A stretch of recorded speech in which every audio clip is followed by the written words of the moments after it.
8h47, vamos para a conversa de redação, nesta terça-feira chuvosa, com Carlos Viana, com o Eduardo Costa, e você, ouvinte Itatiaia, pode opinar também pelo WhatsApp do jornalismo, 99996-7074.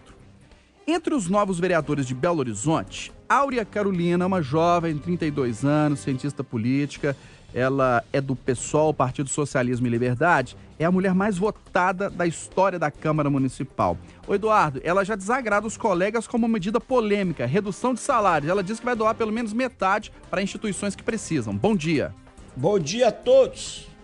Meu caro Eustáquio, essa vereadora Áurea é o que de melhor aconteceu nas eleições 2016, da minha modesta opinião. Primeiro eu tenho que admitir o erro, porque como a gente costuma fazer em todas as eleições, a gente dias antes faz alguns levantamentos, conversa informalmente e vê quais são as chances de cada partido, de cada bancada. E nós não detectamos no nosso radar nem a Áurea nem a Cida, as duas eleitas pelo PSOL. O que não foi vexame, porque ninguém detectou, ninguém imaginava. Pela entrevista dela hoje, nem ela imaginava que teria tantos votos como teve. É a força da rede de computadores, né, da internet, e a força do desejo da mudança. É por isso que tivemos abstenção tão alta. Quer dizer, não é preciso ser cientista político para ver que o povo está aguentando mais trocar 6 por meia dúzia. É por isso que nós erramos ao não colocar a Áurea e a Cida no nosso radar dos prováveis eleitos. E é por isso que eu errei aqui ontem também. A gente fica meio atordoado. Ontem eu falei que a Câmara Municipal de Belo Horizonte vai ser conservadora. Mentira. Não, tem novidades. Essa Áurea é uma delas, a Cida é outra. O menino Azevedo, professor de Direito Constitucional, veio ontem dar entrevista para mim, um rapaz, um jovem, de bicicleta da Rádio Itatiaia. Né? Nós temos um catatal que no seu estilo gente, no seu estilo povo, jura que vai continuar acordando 3 horas da manhã, ir para o sacolão buscar os caminhões, ir para a Ceasa buscar os caminhões de mercadoria para o sacolão, e para depois ir para a Câmara. O próprio Álvaro de Mel, quer dizer, nós temos uma série de gente aí disposta a dar uma sacudida na Câmara, o que é preciso. Nós não estamos falando de derrubar o prédio, nós estamos falando de ter uma postura diferente. Em vez de ficar um grupo de um lado dizendo amém ao prefeito e o outro fazendo birrinha do outro lado. Gente que questiona, que quer saber mobilidade, segurança. É muito legal. Por exemplo, essa história dela de doar metade do salário. Ora, a pessoa que vai para a Câmara viver daquilo, não é? E tem casos, você compreende. Mas quem mantém a profissão cá fora, para que ganha o salário integral? E para que ser 15 mil reais por mês? Imagina essa família Portela, quer dizer, o Lincoln ganha lá 40, 50 mil de salário, né? É em Brasília, como deputado federal, o filho Léo ganha mais uns 30 na Assembleia, agora a mãe vai ganhar mais uns 15 na Câmara Municipal. Gente, primeiro é espantosa a vocação de todo mundo para a política, né? Que é raro isso numa família, todo mundo querer fazer a mesma coisa. E segundo, a renda vai ficar lá em cima, gente. Pode dividir, pode distribuir. Para enxugar a prosa, bem-vinda, viu, Áurea? Nós estávamos precisando de gente assim na Câmara, na boa. Eu sei que vai ter muita gente falando que você é louca, vai ter muita gente querendo desqualificá-la. Isso é próprio de um tempo em que a gente não quer mudar nada. Mas, olha, gente como você é muito, mas muito bem-vinda para a política, especialmente para a Câmara Municipal de Belo Horizonte. Até porque eu estou com muito medo do que pode acontecer na eleição para a Prefeitura. Olha só, 8h51, aqui pelo WhatsApp, a Marcilândia de Betim está dizendo o seguinte: acha que a Áurea Carolina está certíssima. Se pelo menos metade dos vereadores tomasse essa atitude de cortar o salário, de reduzir o salário, doar metade, a gente ia votar com mais vontade, com mais consciência e não teria tantas abstenções nas eleições. E ela está dizendo que a gente está cansado de ser enganado pelos políticos. É a opinião aqui pelo WhatsApp da Marcilândia de Betim. 8h52, o Patrick Vaz está aqui na Conversa de Redação para dar um panorama sobre o trânsito de Belo Horizonte nesta manhã de terça-feira. Ô Patrick, muitos problemas até em ruas internas de bairros por causa dessa chuva. Qual que é a situação de momento? Pois é, Eustáquio, é para alertar o motorista que ainda está tentando chegar ao trabalho. O trânsito nos principais corredores de Belo Horizonte está praticamente parado. O trânsito não flui para chegar ao hipercentro. Alguns acidentes mais bobos, corriqueiros e também gargalos, excesso de veículos. Por exemplo, trânsito muito congestionado no complexo da Lagoinha, viadutos B e Leste, com reflexos nas avenidas Pedro II, Antônio Carlos, Cristiano Machado, Andradas, contorno por baixo do complexo da Lagoinha, Tereza Cristina para quem vem para o centro, Avenida Amazonas, também para quem está na região sul de Belo Horizonte, região do Belvedere, tenta vir para o centro de Belo Horizonte, há congestionamento na Avenida Luiz Paulo Franco, nos corredores internos, BR-356, Avenida Nossa Senhora do Carmo, Cidade Industrial com trânsito muito ruim, Fernão Dias com a Avenida Cardel Eugênio Patelli, sentido centro, até encontro com o Amazonas, que eu acabei de citar, também com trânsito ruim, BR-040 perto da Ceasa, grande movimentação de veículos, congestionado o trânsito no Conjunto Califórnia, entroncamento da 040 com o anel rodoviário, Avenida Pedro I em Venda Nova, a trincheira com a Avenida Antônio Carlos com a Santa Rosa, também movimentação bastante carregada, ou seja, Eustáquio, os principais corredores de Belo Horizonte de acesso ao hipercentro estão com trânsito muito ruim por causa de gargalos, alguns acidentes mais bobos, mas é bem complicada mesmo a situação nesta manhã. Bastou chover. Ok, Patrick Vaz. 8 horas e 53 minutos e muitas repercussões aqui sobre a atitude da Áurea Carolina de doar metade do salário. O Luiz Cláudio de Vespasiano está dando parabéns para ela pela atitude, que outros sigam o exemplo também. O Eduardo Costa, veja só que situação. Servidores do Estado vão se reunir no próximo dia 18 para discutir a nova proposta de escalonamento dos salários. Existe até a possibilidade de greve em Minas Gerais e o governo dizendo que não tem dinheiro garantido para o 13º. O governador não está inventando crise. Os secretários da Fazenda e do Planejamento não estão mentindo. Os cofres estão de fato vazios, não há dinheiro para pagar o 13º, a arrecadação está em baixa e não mostra sinais de recuperação. E, como se sabe, o governo do Estado, ele, como toda grande empresa, como todo grande empregador, ele pode negociar, né, a folha de salarial. O banco que ganha o direito de ter a folha, exatamente porque primeiro vai um dinheirão para o caixa e vai pagando aos poucos aos servidores. Além disso, muitos servidores movimentam ali, então os bancos pagam por essa folha.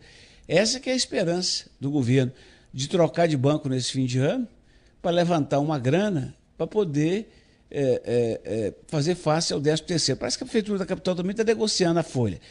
Negocia por um período e tal, e as instituições financeiras que ganham uma baba de dinheiro ficam assanhadas porque ganham clientes, ganham dinheiro e ainda pode ter o bendito empréstimo consignado. Agora, o governo do Estado tem muita razão, mas o líder dos servidores que falou no Jornal da Itatiaia pôs o dedo na ferida. É crise? É. Então, quantos aviões a menos no hangar do governo na Pampulha? Quantos garçons a menos para servir os cafezinhos nas repartições? Entendeu? Quantas viagens a menos? Tem que enxugar tudo. E outra coisa, e os bacanas estão pagando imposto? Nada, né? Fim das isenções, cobrança do que está atrasado, porque apertar só o calo de quem já tem o sapato apertado é judiação. Ô, meu caro Eduardo Costa, veja só, um tema do momento aqui, desse exato momento em Belo Horizonte. Deu essa chuva que não caía há bastante tempo aqui na cidade, o trânsito, para variar, ficou um caos, a cidade está praticamente parada, inclusive o Viana, que deveria estar aqui na conversa de redação, está agarrado no trânsito também, ele que chega sempre com bastante antecedência, está agarrado no trânsito, a Cirantão também está agarrado. É desafio grande para o próximo prefeito, não, Eduardo? No caso do Viana, a gente torce para que ele seja feliz. No caso do Assi, pode ficar tranquilo aí, Assi, que eu e o Eustáquio vamos tocando aqui com a Cátia até as 10. Falar é conosco. Pois é, Eduardo. Ô, Eduardo, mas é um desafio para o próximo prefeito, não é? Porque não dá, cai a chuva, e não foi chuva fortuna assim, não. Ué. Eu estou, Eustáquio, disse isso há pouco, quero reiterar, estou muito preocupado com o futuro da eleição em Belo Horizonte, sabe? Eu não quero aqui manifestar preferência por esse ou aquele candidato, mas nós estamos num momento que temos que ter muito juízo e ter que ter uma união geral para mexer nessa cidade. Não é possível Belo Horizonte continuar tão pequena como ela é, do ponto de vista do empreendedorismo, do crescimento. Me assusta, por exemplo, quando alguém diz, metrô não sei o que. Gente, é pensar pequeno. Nós temos que ter metrô, monotrilho, VLT, BRT, temos que ter todos os modais, Eustáquio. Tem que ter, eu falo isso, por exemplo, eu fico imaginando, gente, será que eu sou grego? Será que eu estou errado se você fazer se você fizer uma rodoviária lá na 040 e Olhos d'Água para recepcionar todo o trânsito do sul de Minas, Zona da Mata, Rio de Janeiro, outra no Altos Pinheiros para receber todo mundo que vem do norte, que vem de Brasília, que vem da região central, e a terceira é essa do São Gabriel, que não sai do papel para atender o leste de Minas. Aí você já desconcentra, já tira ônibus do centro, e aqui dentro você vai, quando for o caso de metrô de verdade, pega um metrô, gente, da Lagoinha, não vou nem sonhar com o Belvedere, que seria o ideal, mas pega o metrô da Lagoinha na Savassi, pega outro da Praça Raul Soares da Santa Casa, você faz uma cruz, e aí você impede que qualquer coletivo chegue ao centro da cidade. Você bota monotrilho, né, que é aquela que você finca as estruturas no meio canteiro central e as pessoas vão por cima, na Pedro II, saindo aqui da Lagoinha, até, quem sabe, Confins. E deixa o BRT onde comporta, que é Antônio Carlos e Amazonas. Não inventa BRT, Antônio Carlos e Cristiano Machado, não inventa BRT na Avenida Amazonas, porque ela não comporta. Lá talvez seja o monotrilho. Então, é juntar os modais para tornar a cidade viável. Opção, né, Eduardo? Opção, amigo. Opção. Hoje, quem de nós? O Viana gostaria de estar vindo para a rádio de trem. O Assir Antão, por que não? Eles moram perto, o Viana mora na Sagrada Família. O Assir mora, salvo engano, no Carlos Prates. Quer dizer, não consegue chegar 2 quilômetros do serviço, sabe? Imagina a quantidade de brasileiros, de mineiros, de belo-horizontinos que estão querendo chegar nos seus compromissos de escola, tudo, e não consegue. É duro, sabe? E é tão óbvio, mas, sabe, o nosso anel rodoviário encroado, a nossa 381 encroada, nós não conseguimos fazer obras de pulso, nós não conseguimos fazer o Hospital do Barreiro funcionar e não conseguimos fazer a estação de São Gabriel. É muita incompetência, mesmo. E um exemplo de como que diferentes modais podem melhorar a situação do trânsito, o MOVE pode não ser o melhor dos mundos, mas só de fazer uma mudança ali na região da Pampulha já mudou o comportamento de muitas pessoas. Tem muita gente que mora na região norte de Belo Horizonte, ali do Santa Mônica para frente, que pega o seu carro, vai de carro até a estação Pampulha, ali perto da barragem, deixa o carro lá, pega o MOVE e vem para o centro. Ou seja, 2 modais diferentes, é o carro de passeio e o veículo do MOVE. É uma ideia. Stark, oi. Sabe o que dói? Você está falando do MOVE, que foi uma benção. Eu tinha restrições ao MOVE. Eu não gastaria com o MOVE, mas eu reconheço, todo mundo que anda de MOVE, de cada 10 pessoas que andam de MOVE, 9,5 falam comigo que melhorou. A gente percebe, e melhorou inclusive a fluidez no centro da cidade. Gastamos, Eustáquio, 1 bi com o MOVE, o Rio, só para a fase 4 do metrô, da Barra para Copacabana, arrumou 10 bi com o governo federal. O Rogério Tavares, muito digno assessor de imprensa da BH Trans, está agarrado no trânsito agora e passou uma mensagem aqui que não tem um fiscal na rua. Quer dizer, nós temos a BH Trans desmoralizada, nós temos a Guarda Municipal descaracterizada e temos a PM desmotivada e ninguém está cuidando do trânsito em Belo Horizonte, salve-se quem puder, senhor Estado. Então vamos saber como é que está a situação nesse momento, 9h01, sobrevoando a cidade. Vamos de informação de trânsito de agora. Motoristas, atenção, vem aí, informação importante. Itatiaia, trânsito no ar. Para quem sai da região norte da Pampulha para o centro, a situação que o motorista encontra na combinação Pedro I e Antônio Carlos é infernal. Todo o trecho que vai do Parque Lagoa do Nato até o acesso para o Complexo da Lagoinha. Mas não tem nem boa rota como alternativa, não. Na Cristiano Machado também tem muita lentidão do Floramar ao túnel. Na Carlos Luz também grande congestionamento do Cemitério da Paz até a Pedro II, que segue com muita lentidão. Também na chegada tanto ao elevado Helena Greco quanto o Viaduto B. Um panorama que espalha lentidão. As chegadas ao ao centro na capital nada boas nesta manhã. Para quem vem da região oeste, no Gameleira, tanto pela Tereza Cristina quanto pela Amazonas, e também para quem sai da região centro-sul, pela Avenida Nossa Senhora do Carmo e também pela Raja Gabalha, o panorama bem complicado. Oferta de boas-vindas Infinity Pré da TIM. Compre TIM Chip e ao recarregar a primeira vez com R$15, você ganha 5 dias de internet, válido até 31/10. Saiba mais em tim.com.br. Repórter Alan Passos. Valeu, Alan. 9h02. O Hélio do Floramar aqui pelo WhatsApp, Eduardo, e o Viana que acaba de chegar aqui depois de um longo e tenebroso inverno nesse trânsito. O Hélio do Floramar está dizendo o seguinte: Belo Horizonte é conhecida nacionalmente como uma roça grande iluminada. É uma vergonha a gente ver essa paralisia no trânsito e falta de iniciativa para obras. E aqui, é roça grande. O doutor Edilson passou um zap aqui pedindo para a gente avisar os pacientes dele da pneumologia lá no Júlia Kubitschek, que ele vai atrasar, que ele está preso no Belvedere. Eu vou passar a bola para o Viana dizendo o seguinte, Eustáquio. Pimentel, Aécio, Lula, Dilma, Márcio Lacerda, Eduardo Azeredo, Patrus Ananias, todos os políticos, todos aqueles que pediram voto em Belo Horizonte nos últimos 50 anos, o nosso Caixa, o nosso João Vitor Xavier querido, o nosso Alvo Damião agora, o Catatal agora, não, vou botar todo mundo no caldeirão. Todo mundo tinha que ter vergonha de Belo Horizonte. Ô, roça grande iluminada, Viana. E aqui, Viana, só para falar aqui pelo WhatsApp, um ouvinte não se identificou, mas está dizendo o seguinte, que não é só os veículos de passeio que estão atrasados, não. Os ônibus estão muito atrasados também. MOV 65, MOV 51 não estão passando. Não Bom dia. Bom dia. O seu comentário, Viana, sobre o que você viveu agora.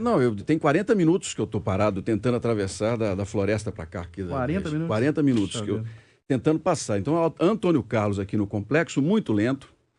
Os ônibus também com muita dificuldade para transitar e o pessoal fugindo aqui para as laterais, as ruas todas do Bonfim, todas tomadas também no acesso a Pedro II. Mas, infelizmente, o que nós vamos fazer? Vamos ter um pouquinho de paciência e vamos colocar à frente, né? Não é, Patrick? A situação está difícil para todo lado aqui. O Patrick está acompanhando aqui o trânsito conosco. É verdade, Viana. Bom dia para você.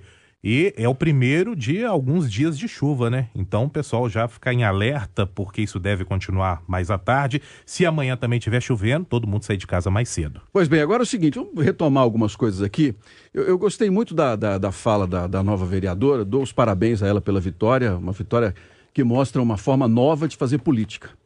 E é impressionante como que, observando ela com a nossa Edilene e as fotos, como ela envelheceu o PT e o PCdoB, né? O pessoal envelheceu a velha esquerda, mas ainda é o mesmo discurso da esquerda, não mudou absolutamente nada. E a Câmara Municipal, ela é o lugar das vozes de Belo Horizonte. Você pode falar o que você quiser, agora, o difícil é você unificar essas vozes em torno de um objetivo, para que toda a cidade possa participar. Porque você pode chegar lá e falar o que você quiser. Eu não concordo, é do Legislativo. Agora, a capacidade de unir os outros para que a cidade possa ter uma saída, aí tudo bem.